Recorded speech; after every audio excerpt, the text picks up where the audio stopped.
Live, love, and lead.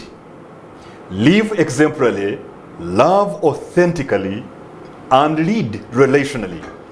This is the Inspired Family Leader Program with Samuel A. Bakutana, your host, a certified executive coach and award-winning leadership consultant, a global speaker and author, the CEO of Inspired Leaders International, and the provincial president of the Fathers Union. It's a pleasure to have you here today. Now, in 2013, 10 years ago, the president of the Republic of Uganda, His Excellency Yoweri Kaguta Museveni, signed the National Ethical Values Policy. And that policy, it included, among many other things, 10 national values for this country. And here they are. Number 1, respect of humanity and environment. Number 2, honesty and upholding truth. Number 3, justice and fairness. Number 4, hard work for self-reliance.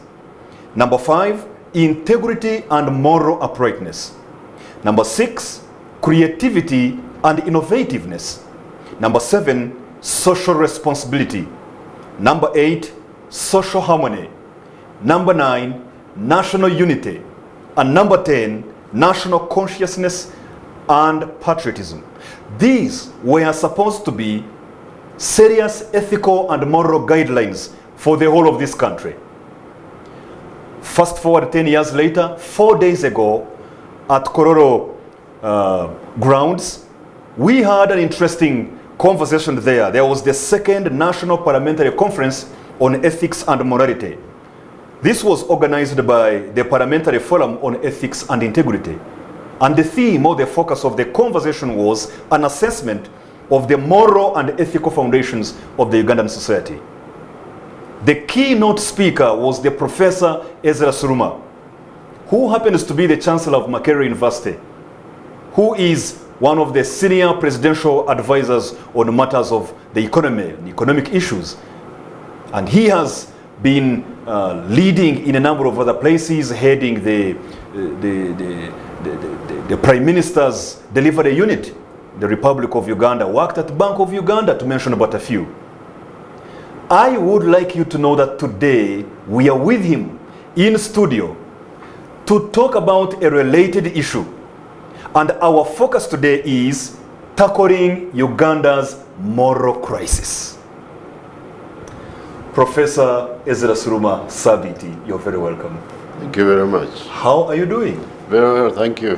Good to see you once again. Thank you very much. What's your trick of always looking smart, young, fresh, strong? I borrow from you. Oh my.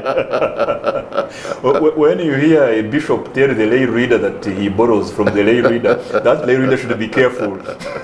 I don't know if I'm a bishop. It's really a pleasure to have you here today. Thank you very much. Thank you for inviting me. You're welcome.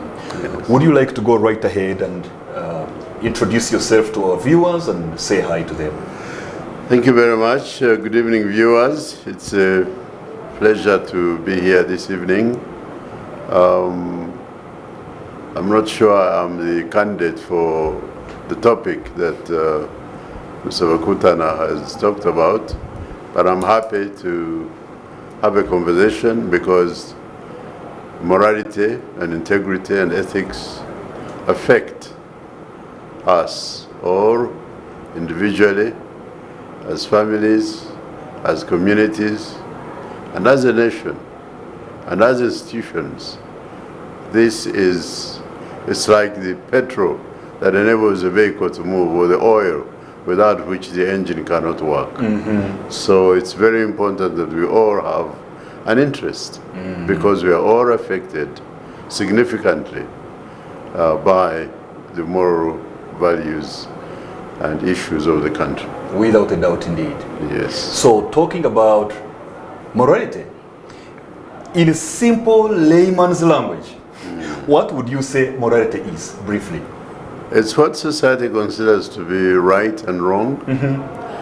There are things that society has over time come to consider to be good, and there are things that society has come to consider to be bad and to be wrong.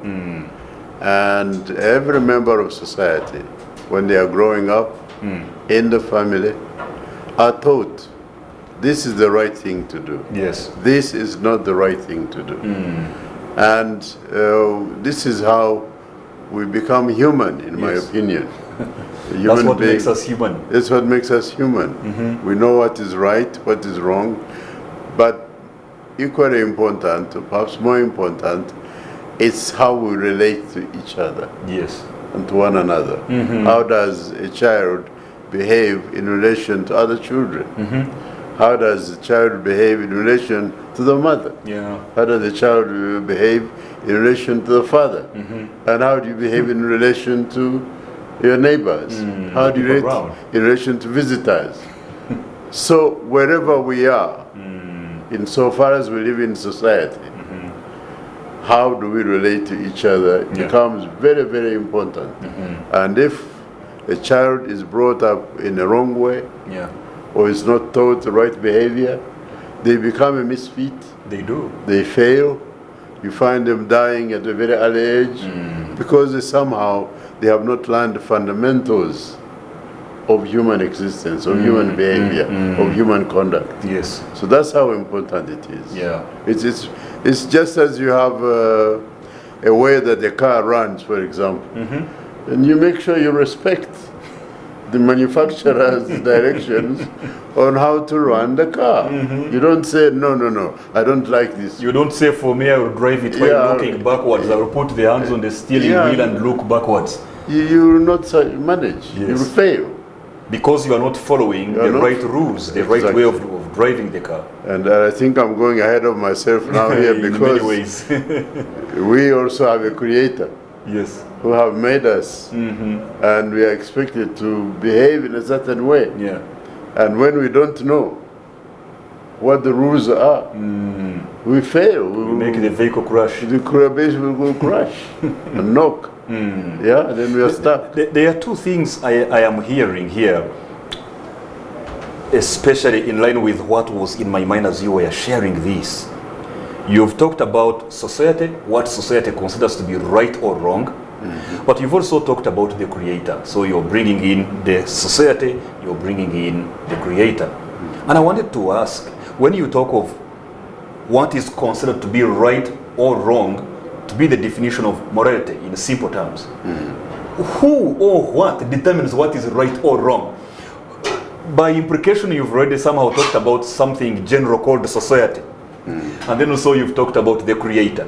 So maybe you may want to throw more light on that. Who or what determines what is right or wrong? Can I just wake up and determine that for me this is right, this is wrong? No. You have to learn. Then who determines and what determines what's right or wrong? There is what we call culture. As we grow up, we see from our parents how to greet. In some cultures, you kneel down. In some other cultures, it's unheard of. In some cultures, it's unheard of. So the culture or the practices of a given society, which have evolved over time. It's not something that just happens. It's been evolving over time and changes as we come in contact with other cultures. For example, we came in contact with the Europeans. Yes. Now we are speaking English. See what we are putting on. And this is considered to be right and good. You know. So it's a cultural issue. Yes, it's a culture. It's something that evolves with time and changes with time. But I think the fundamental point is that there is agreement. There is agreement. On that this is the right way to proceed. And at any particular time, we are expected to behave in certain ways. We defer to authority. If you come into a classroom, you recognize the teacher. You talk to him when you are standing properly. Hopefully they still do that nowadays. That's what you should do. Yes. If you don't, you suffer. There's also that aspect of punishment. Consequences. Consequences. So we usually, when we say something is good, it means when we do it, we get benefits.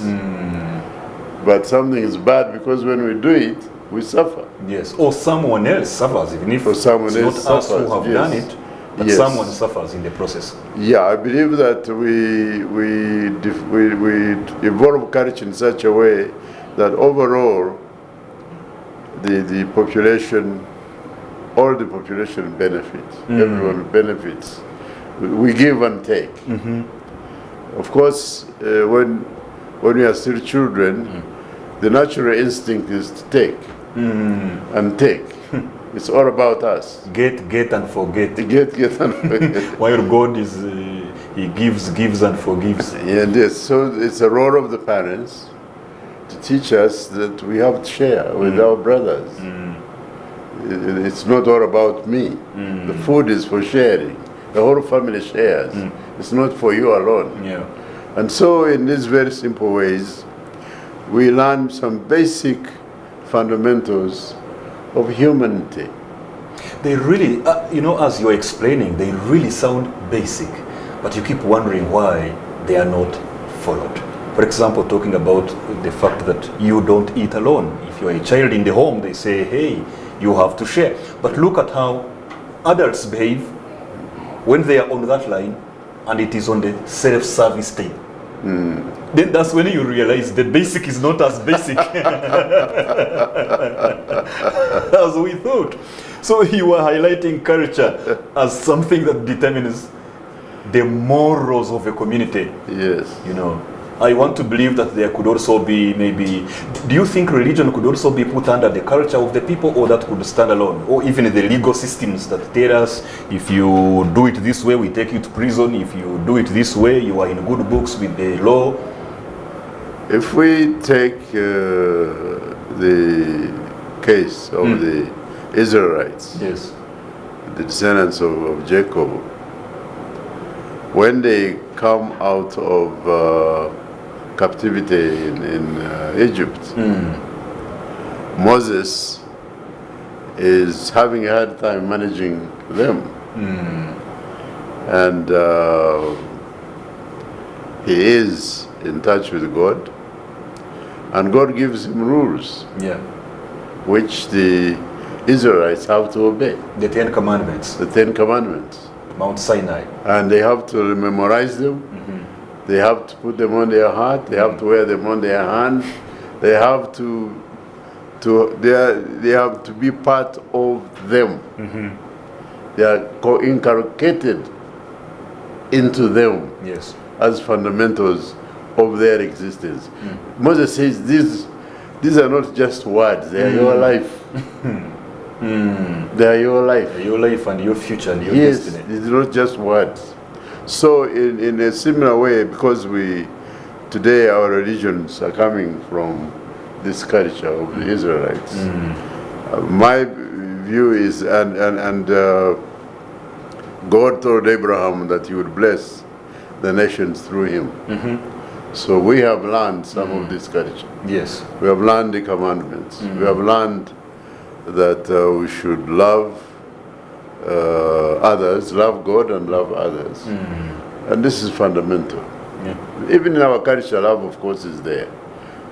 By giving, by deferring to others, you are showing that you recognize not just yourself, but that you are with others. You are not the center of the whole world. You are not the center of the universe. You share sharing with others. And how do you share without fighting, without conflict? Because that's also fundamental, that over time we are learning how to behave in such a way that together we maximize our well-being, our collective well-being. Because the opposite is fighting and bloodshed and death and everybody suffers. Scramble and petition for space. Yes. Of course, because we are human beings, our lessons are never permanent, it seems. Or they never work permanently without fading. A point sometimes reaches and somebody fails. Or we meet someone who doesn't share Of course. our values. Yeah. Or who simply decides that to hell with your values. I'm going this way. Yeah. It's all for I'm taking this land. You hear somebody say, for my died long time ago, don't joke with me, I died long time ago. So if somebody says it's an afada, then you have to be cautious with them. Yes. So the question of religion And who determines what is right and wrong? I think that for many of us, we recognize the existence of a creator. And because he is the creator of the universe, we believe that he sets the rules for us to follow in his universe. It's like you go to visit somebody. Yeah. You have to be careful where you are. You recognize you are not in your home, you're in somebody's home, and you defer to how they behave in the home. Yeah, you don't reach in that house, and when you hear a hen making noise behind the house, you start to say, excuse me, I eat this part, I eat this other part. You're in Yankoro. Your home rules don't apply in somebody else's house. Yes. So when you look at all this issue of morals, in your view, somehow you've touched on it a bit, but to expound on it a little bit more, what can you say is the reason why morals are so important in national life? Why are morals important in national life, really? So, I already hinted on it, that the morals are concerned with what we consider to be right and wrong, what we consider to be good, what we consider to be evil. And so, when we have agreement on how to conduct ourselves together. When children are in a classroom, they have rules that they are supposed to follow. You don't start talking unless the teacher has allowed you to talk. I got a beating for that, so I agree. So we have these rules, they're actually social rules, if you like. Yes. And they underlie the actual legal system, what later becomes laws. But underlying the laws are the behaviors that we consider to be proper and good, like you have read out at the beginning. Yes.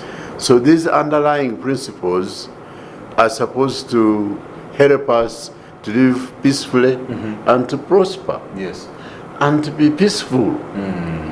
Because in the absence of agreement on how to proceed, the alternative is war. Yeah. It's conflict, it's bloodshed. And we are seeing it around us. Indeed. We are seeing, because we are colonial creations, but even before colonialism we are fighting.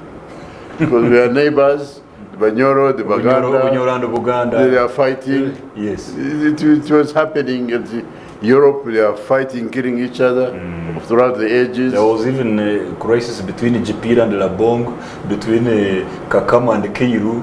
Exactly. Long time ago, hundreds and hundreds of years before that.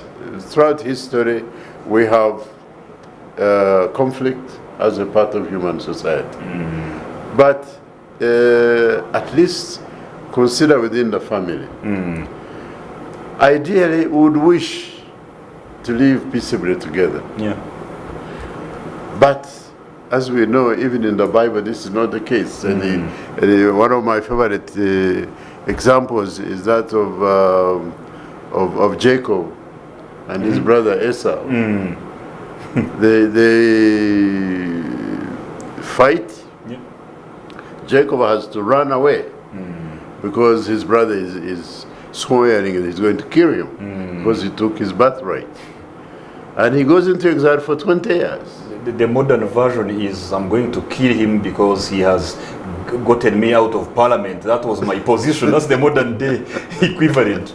I have no comment on that.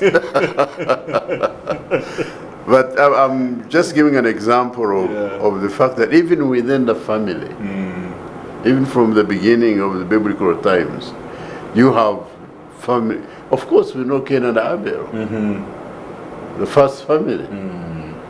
Cain killed Abel. So, we naturally want to avoid this. We want to avoid brothers killing each other. Yeah. So we have to take a lot of pain, a lot of effort to teach children how to get along with one another. And then, of course, now if within the family it is so hard, now between neighbors, In the nation. it is even harder. Now, when it becomes to a tribe and another tribe who speak a different language, now you can imagine the complexity Yes. of getting along with people you can't even talk to. Then you have the regions against regions. You have regions, then you have nations. It becomes a national. Then it becomes Ukraine against Russia. It becomes global. Palestine against Israel. So this, what we are talking about really is the crisis of mankind. It really is. The very existence of mankind, as we speak now, is at stake. Because we are looking, I attended on television the Security Council. The UN Security Council? UN Security Council last night. Yes. They were debating a ceasefire for Gaza. And 13 nations voted for it, and the United States vetoed. One country. All the others voted for it. The United Kingdom abstained, but all the others voted for the motion, but the US vetoed. So, for the sake of our viewers, kindly explain what it means that US vetoed, what that because exactly the US, United States, there are certain members of the Security Council whose no nullifies any attempt, irrespective of how many votes vote against for that it. position. Once that country says no, it cannot be done. So since we are talking of morals and ethics, I don't know how moral that is, how ethical that is. This is the morality of strength. I don't remember the word for it, the term for it, but there are times when somebody who is stronger than you will determine how things should be done. And this is unfortunate, but it's also a part of our human society. How we behave, and indeed, Samuel, the fact of the matter is that a part of morality is learning how to behave in the face of authority. Authority may be a king. The king is not necessarily what you call a democratic entity. Of course. He's a king, he happens to be the one in charge. Yeah, when you talk of kingdom, you're talking of a word that many may not want to associate with their kingdoms. The word is dictatorship in a sense. Traditionally, kings were military leaders. Yes.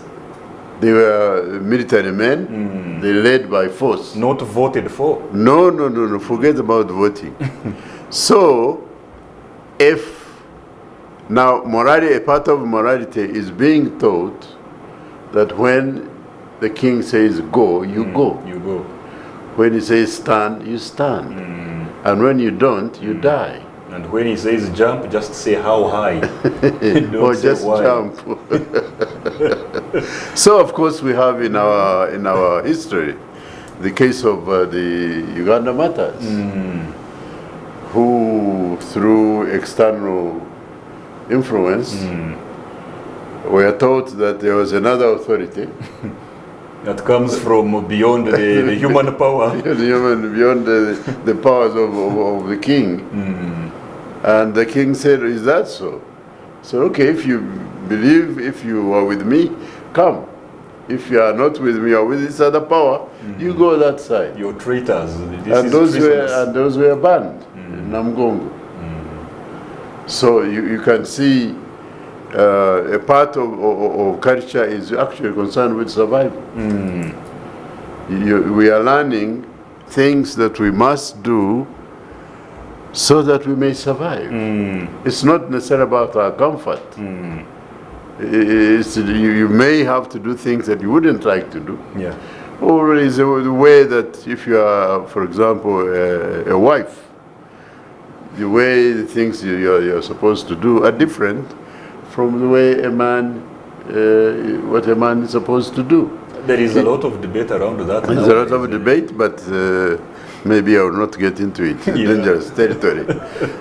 But the fact of the matter, the culture, there is no question that there are certain behaviors which are considered moral, and there are behaviors which are considered immoral, because they have consequences. Okay, so what I'm hearing here, therefore, I have actually picked 5 critical points out of what you've just shared. Wow, I didn't know there were that many. Let me note them. Concerning the critical importance of morals in national life. 1, it brings peaceful living. I've noted that. It brings peaceful living. Number 2, minimization of conflict. You've brought that out very profoundly. That where there are morals, then we have conflict is minimized, and collaboration is maximized, if I can put that in a juxtaposition. Then number 3, there is preservation of life, because people won't kill themselves since they will look at that as immoral. So preservation of life. Then you've raised an issue of good behavior in the face of authority. So morals are important in national life because it will cause the citizens to display good behavior even in the presence of the different centers of authority over the nation. And finally, there will be communal agreement for mutual existence. That where there are morals, there is communal agreement for mutual existence. These are things I have heard from what you have explained, which I think these are extremely profound things, and we need them. We need them. Now, when you look at our country, Uganda, let's just restrict ourselves to this country. I don't know whether you will see these things happening. You will see a lot of opposites. You will see situations that are to the contrary of this ideal picture. And I was in the audience when you were sharing 3 days ago at Kororo during that forum on ethics and integrity and morality. There are issues you shared. I would like you to somehow touch on them. When you look at the country currently, what are the indicators of Uganda's moral crisis? This is a fundamental problem. I tried to touch on the issue of what I call constitution. Constitution not in terms of the written constitution of the country, although the implications are there, but in the way that Uganda was created and is constituted. The colonial authorities put together, they made boundaries. They sat in Berlin and drew lines. On a paper. And said, you Belgium, you take Congo, you UK, you take Uganda, someone else, you take Tanzania and so on, Tanganyika. Somebody let me talk about it, that the line went through somebody's bedroom. So in the morning they said, for you, you are in Rwanda, your wife is in, your sons are in Uganda, because of the line drawn in Berlin. So they used their power to constitute their global what power we now have. To create the constitutions that we now have. So we find the Rugbara, together with the Acholi, together with Waganda, together with the Ateso, together with Wanyankole, and so on, all find ourselves in one bag. And we have to coexist. Yes. So they said, okay, you better speak English. That way you understand. So you can hear each other. You can hear each other. Said, fine. And after independence, we said this is a national language. So we're able to talk together. Otherwise, we would of course have to learn each other's languages. Yes. And that's why we are putting our children in school, giving them a similar curriculum, a same curriculum. If you're in primary 1 or 7 or up to 12, you are learning the same things as a country. Yes. This creates some communality, what is knowledge, what we know, what, and so on. So we are attempting to create peaceful coexistence and cooperation and even prosperity out of this complex colonial constitution. It's not simple. We see okay, me, I've been around a bit.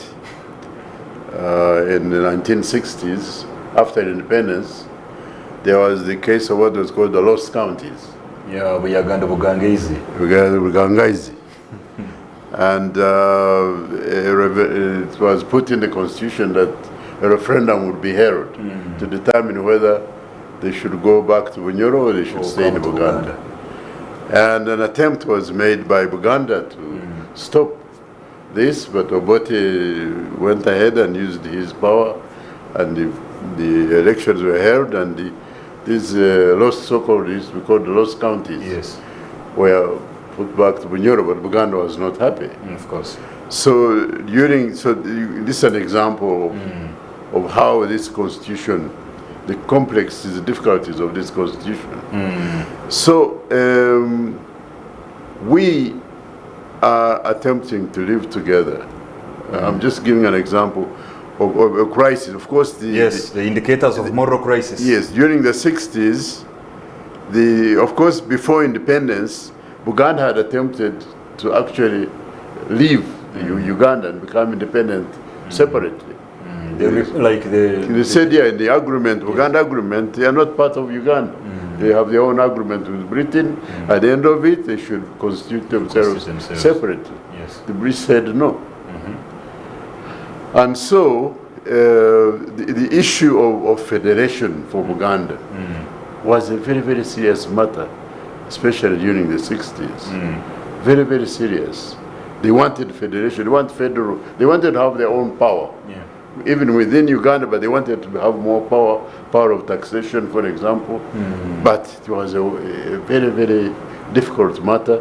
The constitution, after of independence constitution, created a federal arrangement, which was abolished in 1967 when the Kabaka was removed and Obote removed the kings and traditional kings and so on. So this gives you a very good example, in my opinion, of the struggles. An indicator of a moral crisis, being displayed nationally. Yes, and because now that crisis is in the form of the faith and trust and love, if you like, of this, what we call the Uganda constitution, vis-a-vis my tribe. I'm a Muganda, I'm a Michiga, I'm a Muteso, I'm a Nacholi.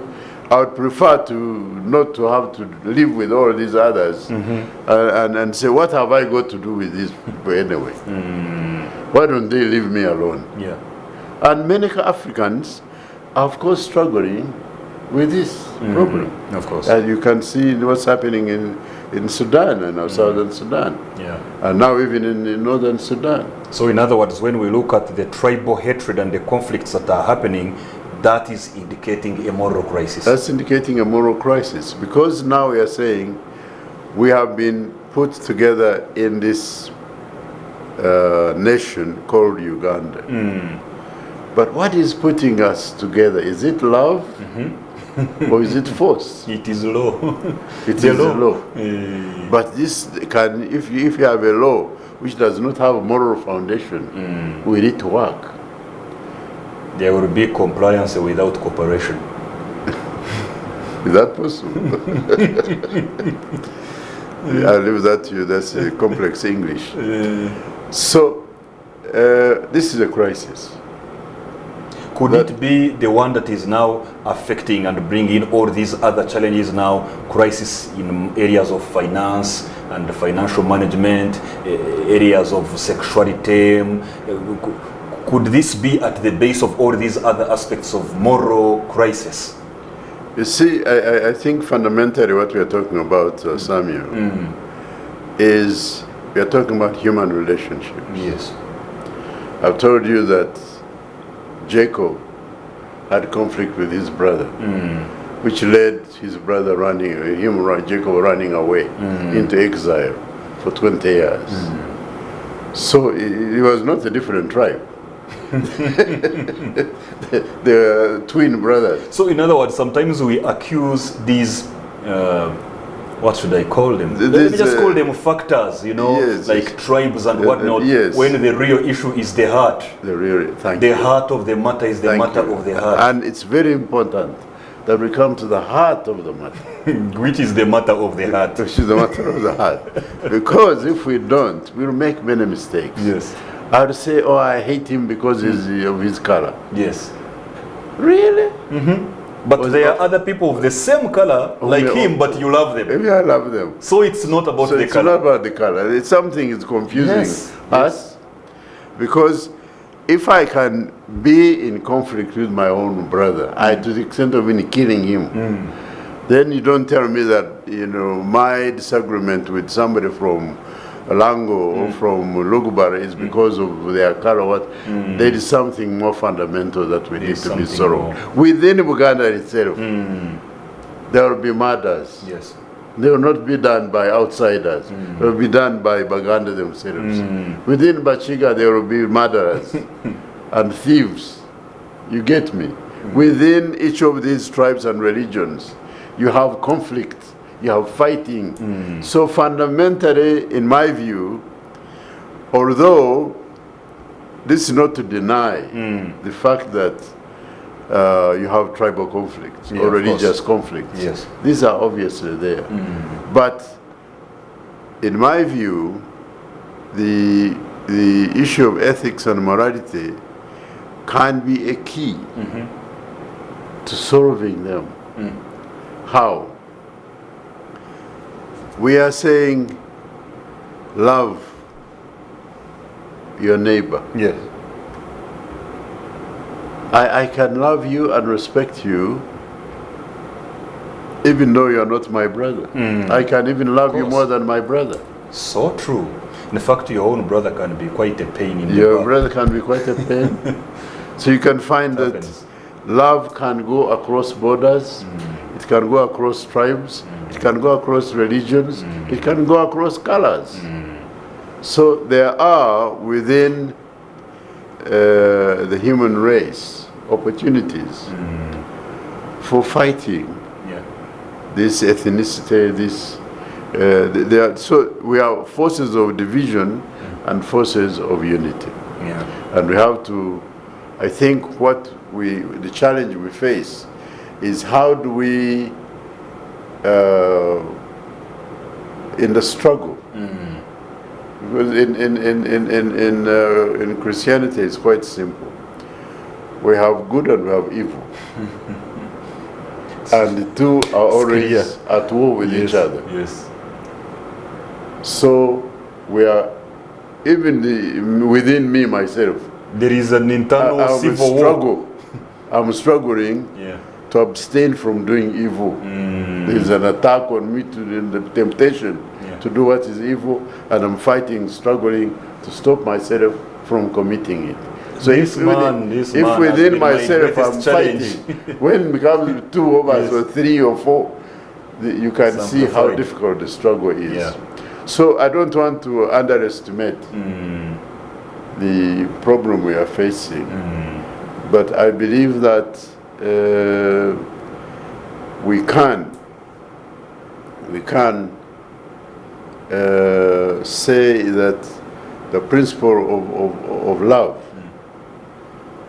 of loving God and loving one another, could be a key to rebuilding the fabric of morality and rebuilding morality and saving ourselves from catastrophe, from disaster. Self-destruction. Self-destruction. Because that is what actually is what's knocking on the door. Awesome.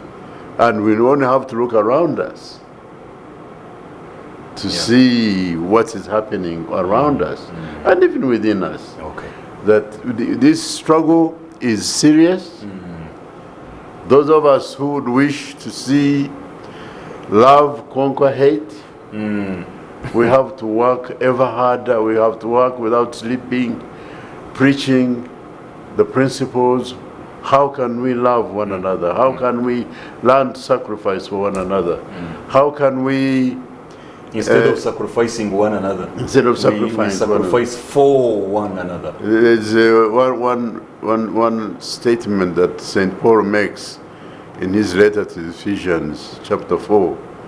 He says, make allowance for each other's faults because of love. Okay. I find that so challenging because even the first thing you want to do, when somebody makes a mistake, the first thing you want to do is say, you fool. Make him a punching bag. Teach him the car. But he's saying, make allowance. Yes. Remember that you yourself have a problem. It's not just him. Look at yourself before you blame the other person. So, tolerance, I think it's very important in morality. Awareness of others is very important in morality. Relationships, how do we coexist? That's what we are talking about, Samuel. We are talking about coexistence. Peaceful coexistence. Peaceful coexistence, because we find ourselves constantly at risk of war. All right. All right. I see we have about 7 or 8 minutes to the end of the program. Really? So soon? We didn't stop for commercials. And so I would like us to, now, there are some institutions that are generally critical in rebuilding the moral foundations of any country. Yes. Quite a number of them. Yes. But in the limited time that we still have, a few minutes, 7, 8 or so, I would like you to make some comment on some of them, especially regarding their role in tackling Uganda's moral crisis. What can they do? So, for example, say something in just about a minute on what the educational institutions, what schools can do to contribute towards rebuilding the moral fabric of the country. I think that we need to recognize that the morality, the knowledge of good and evil, the knowledge of good conduct towards each other is so important that we make it a part, excuse me, bless you, we make it a part of the curriculum from the beginning. Of course, the beginning is the family institution, but as a child is coming out of the hands of the family into the school education process, from the beginning up to university, we need to be teaching people fundamentals of good conduct, fundamentals of love, fundamentals of cooperation. We teach, of course, in sociology, in philosophy, in history. These things should be should be in there, because we are emphasizing production, making people productive tools. Yes. They are lawyers, they are engineers, they are economists. We're emphasizing the tools of employment, but the behavior of the person is forgotten. And so yet these are the people who reach, when they reach the company or the school or whatever they are employed, they destroy the whole place because they have never really been inculcated with the fundamental moral rules. So they have basically been schooled but not truly educated. They have the knowledge but not the values. They have the information, they didn't get transformation. There's the word socialization. I don't remember where I learned it, I think in sociology. you learn how to become a responsible member of society. Yeah. Not just a tool for unscrewing screws. No, you are a human being first. Okay, so when it comes to schools, your recommendation is we should make ethical values part of the curriculum right from day one at school up to university level. Up to university level. Great. How about the public institutions, government as it were? In a minute, what would you recommend it should do in order to contribute towards tackling the moral crisis we have? Well, Public institutions. Yes, of course. The test of ethics and integrity would be expected that people would be hired. Sorry, I don't know what has happened. Bless you. Would hope that people who are hired to provide public services are people of good character, Okay. people of integrity. But beyond that, Samuel, we have to have systems that work, systems of inspection, systems of data gathering, systems, because I was in charge of, as you said, the Prime Minister's delivery unit. Yes. And when we started, we had statistics that only 40% of the teachers in UPE would be on duty on any particular day. Only 40%. 40%. Wow. So, no wonder that half the pupils, after 6 years of education, would fail literacy and numerous exams. They couldn't read or write. Yes. Or calculate. Basic skills. Yes, because most of the time teachers were not there. And then, of course, pupils themselves also have a higher rate of absenteeism. So these things have to be managed. This is a question of management. So management systems need to be effective. Okay. We cannot allow a teacher or a person, a health worker, to come and work for 1 hour out of 8 or 10 hours.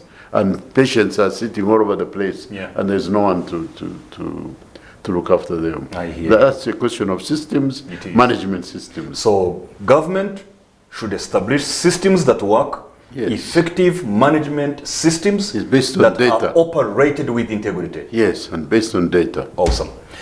Real-time data, observing what is going on every day. Monitoring and supervision. Yes. Okay.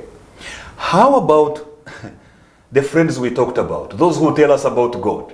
Yes. The religious leaders, the religious institutions, again in just about a minute. What would you recommend they should do in order to contribute towards tackling the moral crisis of the country? They, of course, are at the heart of our society's survival, in the sense that they have the message of salvation, which they're supposed to convey to the hearers, to the congregation, to the people. At the end of the day, you and I individually are the seat of good and evil. Our actions as individuals will ultimately determine the future of our country. Individually, we have to carry the responsibility for loving and serving others and living together peacefully. So the church, yes, should teach the principles, should teach the love of God. Both Islam and Christianity, they talk about love. So it's very, very important, because love is about recognizing godliness as being fundamental to human existence. We don't exist without God. And if we think we do, we are probably the source of the problem. So I would hope that, yes, we have freedom of worship, freedom of faith, and that we use this to really transform human beings, individuals, to have a heart of love. All right.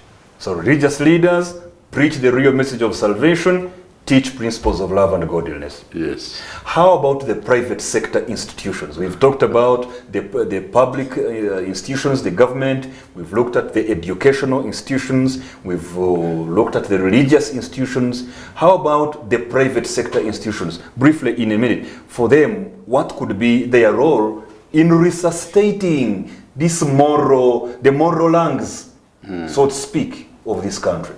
Private sector. The private sector, of course, is where most of us are operating, in farming, in subsistence farms, in small trading companies, in transport, in the clinics. This is where most people come in contact with each other, in exchanging services, buying goods and services. So it's fundamental that indeed the human being is doing what is right, has that heart of love. Instead of heart of stealing and robbing, he has a heart of giving and caring. Then together we maximize the welfare of society. But where selfishness, self-centeredness is maximized, everybody's a loser. Because I cheat you and you cheat me. Both of us lose. Both of us lose. I sell you fake inputs, you sell me fake goods. I give you fake money in payment.